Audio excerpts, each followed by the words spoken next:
Hello everyone, welcome to my YouTube channel. इस lecture में आज हम कोपेन्स क्लाइमेटिक क्लासिफिकेशन को डिटेल में डिस्कस करेंगे।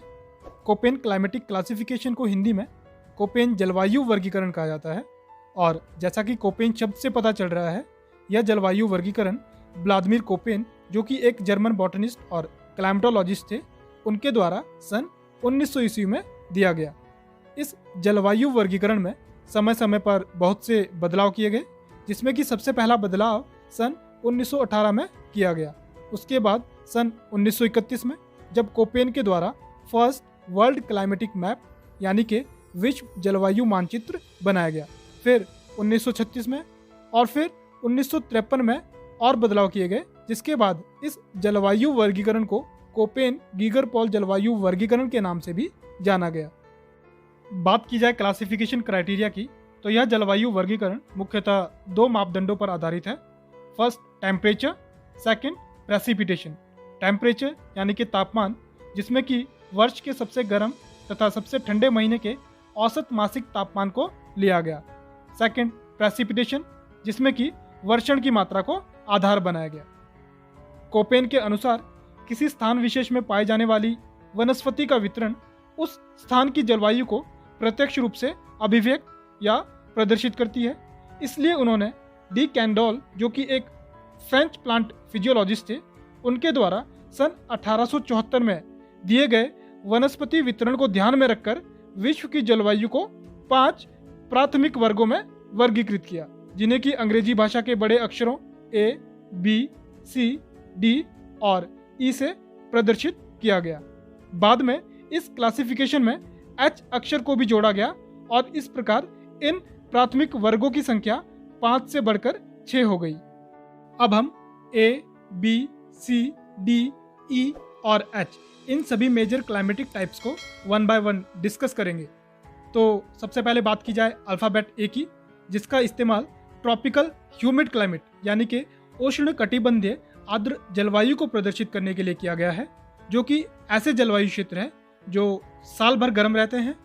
सभी महीनों का औसत तापमान 18 डिग्री से ऊपर रहता है।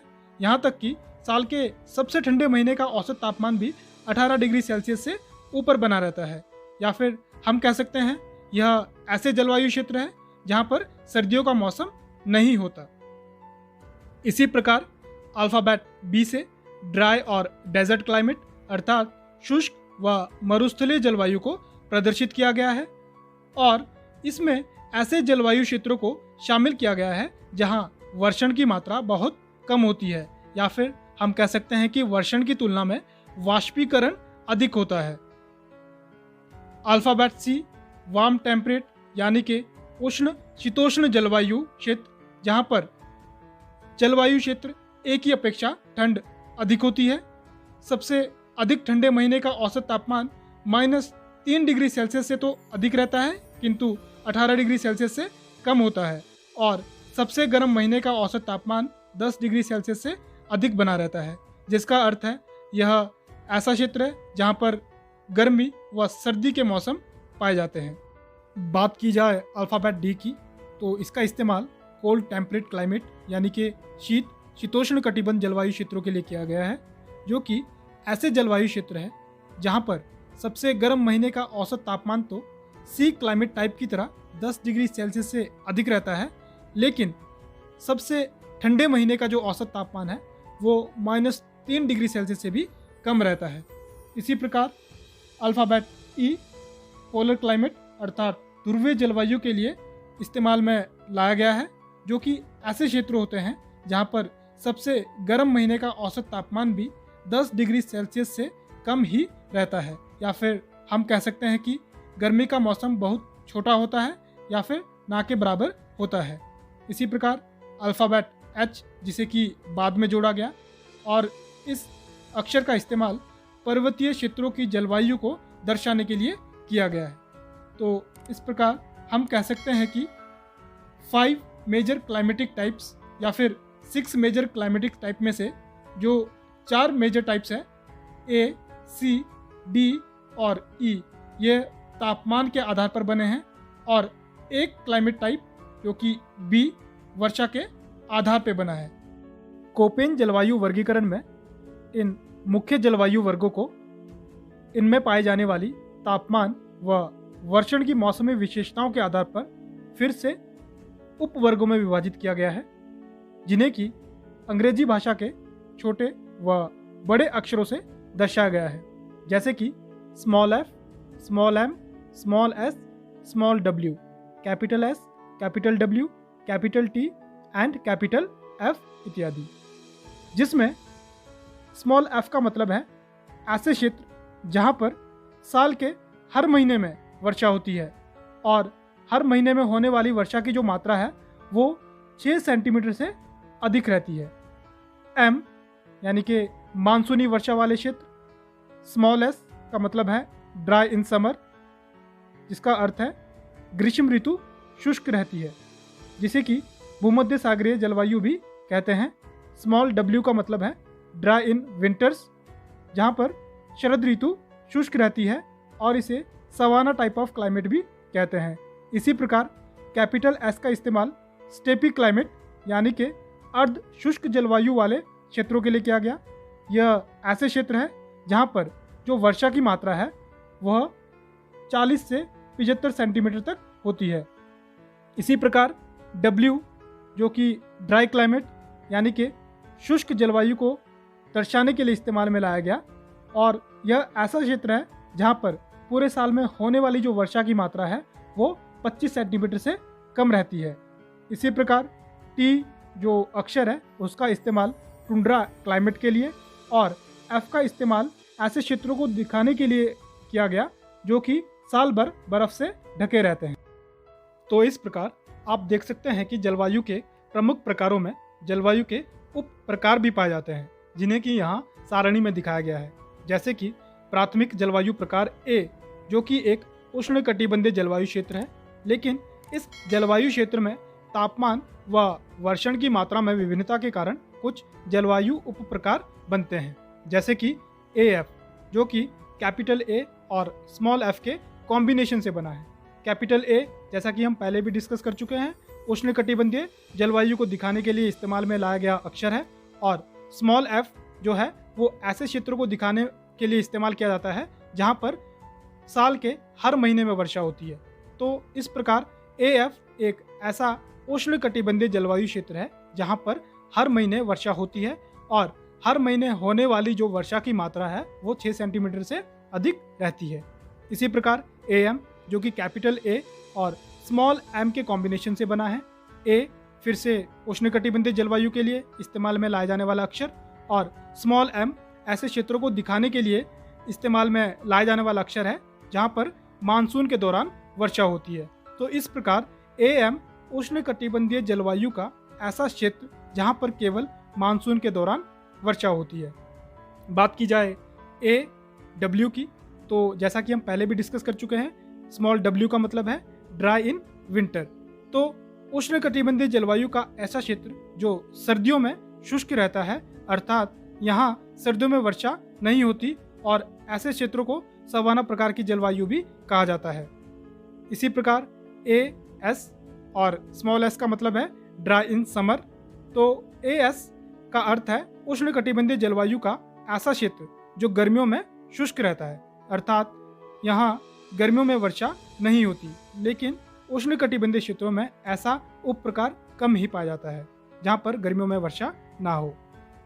इसी तरह बी जलवायु जो प्रकार है उसमें भी जो कि शुष्क और मरुस्थलीय जलवायु को दर्शाने के लिए इस्तेमाल में लाया जाता है, वहाँ पे वर्षा की मात्रा में विभिन्नता के कारण जलवायु के उप प्रकार पाए जाते हैं। जैसे कि बी एस जिसका मतलब है स्टेपी क्लाइमेट और अर्ध शुष्क जलवायु, जो कि ऐसे मरुस्थलीय क्षेत्रों को या फिर शुष्क जलवायु वाले क्षेत्रों को दिखाने के लिए इस्तेमाल में लाया जाता है जहाँ पर जो पूरे साल में होने वाली वर्षा की मात्रा है वह 40 से 75 सेंटीमीटर हो।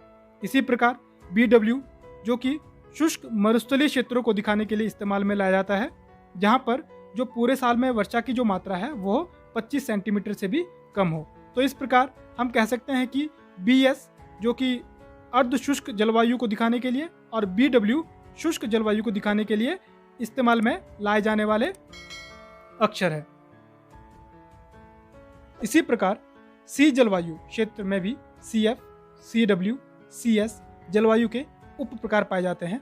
और F, W, S का मतलब क्या है ये हम पहले ही डिस्कस।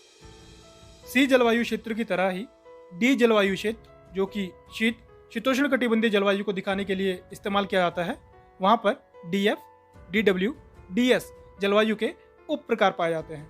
और बात की जाए E यानी कि पोलर क्लाइमेट या फिर ध्रुवीय जलवायु क्षेत्र की, तो इसमें कैपिटल E और कैपिटल T के कॉम्बिनेशन से टुंड्रा जलवायु के उप क्षेत्र को दिखाया जाता है, जो कि ऐसे ध्रुवीय क्षेत्र होते हैं जहां पर गर्म महीने का औसत तापमान 0 डिग्री सेल्सियस से 10 डिग्री सेल्सियस तक पाया जाता है। इसी प्रकार कैपिटल E और कैपिटल F से ऐसे ध्रुवीय क्षेत्रों को दिखाया जाता है जो हमेशा बर्फ से ढके रहते हैं, या फिर हम कह सकते हैं कि यह ऐसे क्षेत्र होते हैं जहां सबसे गर्म महीने का तापमान हमेशा 0 डिग्री सेल्सियस से कम ही रहता है। H पर्वतीय जलवायु क्षेत्र में कोई भी जलवायु उप प्रकार नहीं पाया जाता। तो इस प्रकार आप देख सकते हैं कि 6 प्रमुख जलवायु प्रकारों में तापमान व वर्षा की मात्रा की विभिन्नताओं के कारण जलवायु के उप प्रकार बनते हैं, जिन्हें कि प्रमुख जलवायु प्रकारों के अक्षर व उप प्रकारों के अक्षर को एक साथ जोड़कर दर्शाया जाता है। A, B, C, D और E में से कुछ प्रमुख जलवायु प्रकार जैसे कि B, C और D को तापमान की मात्रा के आधार पर फिर से उप प्रकारों में विभाजित किया जाता है, जिन्हें कि अंग्रेजी भाषा के छोटे अक्षरों की सहायता से दिखाया जाता है, जैसे कि small a, small b, small c, small d, small h and small k। आगे टेबल में इन सभी स्मॉल लेटर्स का जो अर्थ है उसे बताया गया है, जैसे कि a का अर्थ है ऐसा जलवायु उप प्रकार जो बहुत गर्म है, जहां पर गर्म महीने का तापमान 22 डिग्री सेल्सियस से ऊपर बना रहता है। b ऐसा जलवायु क्षेत्र जो गर्म हो लेकिन किसी भी महीने का तापमान 22 डिग्री सेल्सियस से ऊपर नहीं रहता। C ऐसा जलवायु क्षेत्र जहां ग्रीष्म ऋतु ठंडी है। और D जहां ग्रीष्म ऋतु बहुत ठंडी हो या फिर ना हो।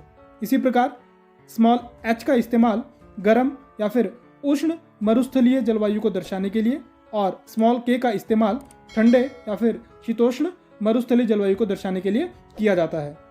यहाँ पर जो इम्पोर्टेंट चीज़ है वो यह है कि small letter A, B, C और D का इस्तेमाल जो हमारे प्रमुख जलवायु प्रकार है C और D के साथ किया जाता है, उसी प्रकार जो हमारा B जलवायु प्रकार है उसमें ठंडे मरुस्थलों और गर्म मरुस्थलों को दिखाने के लिए K और H का इस्तेमाल किया जाता है।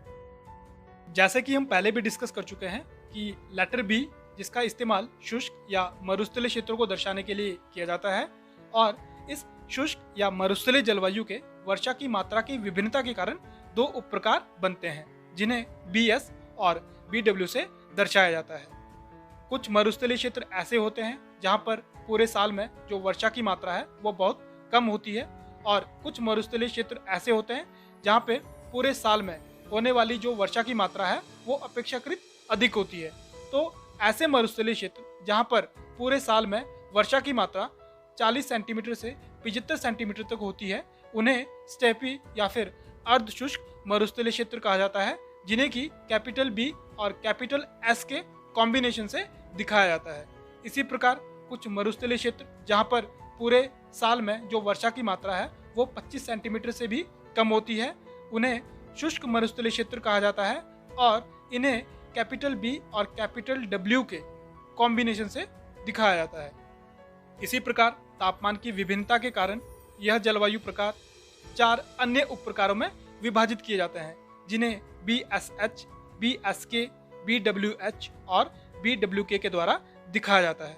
H का मतलब है ऐसे मरुस्थल जो उष्ण कटिबंध या फिर गर्म क्षेत्रों में पाए जाते हैं, जैसे कि BSH जो कि उष्ण कटिबंध या फिर गर्म क्षेत्रों में पाए जाने वाले अर्ध शुष्क मरुस्थलीय क्षेत्र है।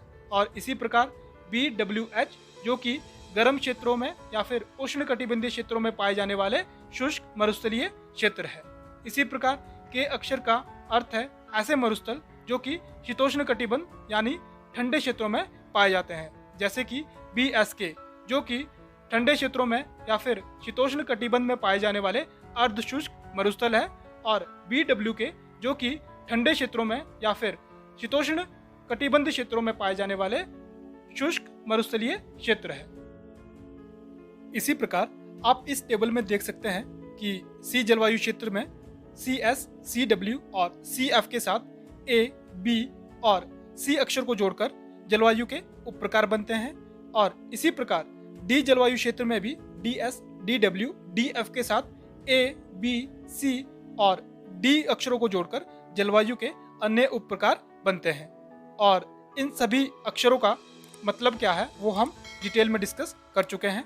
तो हम इस टेबल से निष्कर्ष निकाल सकते हैं कि कोपेन क्लाइमेटिक क्लासिफिकेशन में H को जोड़कर जलवायु के कुल 6 प्रमुख प्रकार हैं, जिन्हें वर्षा की मात्रा की विभिन्नता के आधार पर जलवायु के उप प्रकारों में बांटा जाता है, और फिर इनमें से 3 प्रमुख जलवायु प्रकार B, C और D को फिर से तापमान की विभिन्नता के कारण अन्य उप प्रकारों में बांटा जाता है। बात की जाए इस जलवायु वर्गीकरण के मूल्यांकन की, तो इसके कुछ गुण भी हैं और दोष भी, जिन्हें कि हम एक एक करके डिस्कस करेंगे। तो सबसे पहले बात करते हैं एडवांटेजेस यानी कि गुणों की। तो इसका सबसे पहला गुण यह है कि यह जलवायु वर्गीकरण अन्य जलवायु वर्गीकरण, चाहे वो तांत वेट का है या फिर त्रिवार्ता का, उनकी अपेक्षा समझने में बहुत सरल है, आसान है। इसका दूसरा गुण यह है कि जलवायु वर्गीकरण ऐसे मौसम संबंधी तत्वों जैसे कि तापमान व वर्षण पर आधारित है, जिन्हें कि बहुत व्यापक स्तर पर व आसानी से एकत्रित किया जा सकता है, जिसने कि इस जलवायु के हर प्रकार व उप प्रकार को आसानी से परिभाषित करने में मदद की। इसका तीसरा गुण यह है कि इस वर्गीकरण का सीधा संबंध किसी स्थान की वनस्पति के प्रकार व वहाँ की जलवायु की विशेषताओं से है, जिसने इस जलवायु वर्गीकरण को और विश्वसनीय बनाया। इस वर्गीकरण की वर्णनात्मक व सामान्यीकृत प्रवृत्ति ने इसे भूगोलवेताओं के लिए और अधिक लाभदायक बना दिया। इसकी एक और विशेषता यह भी है कि यह वर्गीकरण इतना सरल व विस्तृत है कि इसे अन्य शैक्षणिक स्तर पर भी इस्तेमाल किया जा सकता है। इस जलवायु वर्गीकरण में सीमित जलवायु प्रकार व उप प्रकार भी इसका एक गुण है, जिन्हें कि आसानी से समझा जा सकता। और अगर बात की जाए इस जलवायु वर्गीकरण के डिसएडवांटेजेस या फिर लिमिटेशंस की, तो इसका सबसे बड़ा दोष यह है कि यह जलवायु वर्गीकरण केवल 2 मौसमी तत्व तापमान व वर्षण पर आधारित है, और अन्य मौसम संबंधी तत्व जैसे कि पवनें, बादल और दैनिक तापमान के दर को कोई स्थान नहीं दिया गया है। इसका एक और दोष, यह वर्गीकरण तथ्यों पर आधारित है, लेकिन इसमें जलवायु को प्रभावित करने वाले कारकों को कोई स्थान नहीं दिया गया है। इसका एक दोष यह भी है कि शुरुआत में पर्वतीय जलवायु को इस वर्गीकरण में शामिल नहीं किया गया था, जिसे कि बाद में जोड़ा गया H अक्षर का इस्तेमाल करके। इसका एक दोष अंग्रेजी भाषा के बड़े व छोटे अक्षरों का बहुत अधिक इस्तेमाल करना भी है, क्योंकि इन अक्षरों के अत्यधिक इस्तेमाल के कारण इस वर्गीकरण के प्रकारों को समझना, खासकर उप प्रकारों को, और भी कठिन हो जाता है। तो इस लेक्चर में बस इतना ही। Thank you.